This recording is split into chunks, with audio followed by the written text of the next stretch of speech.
பொதுவா வீடு என்பதே ஒரு வகையான கனவு. அந்த கனவுல சில நேரங்கள்ல தடைகள் வரும்.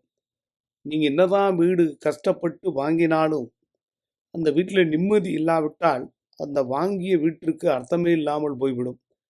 புதுசா வீடு வாங்குறீங்க அப்படின்னா, வீடு கட்ட போறீங்கன்னா, எந்த மாதத்தில் கட்டலாம்? இது மேற்கு பார்த்த மாரி வீடு இருந்ததுன்னா, மாசி மாசம் ஆவணி மாதத்துல நீங்க வீடு கட்டுவதற்கு உண்டான முயற்சிகளை செய்யலாம்.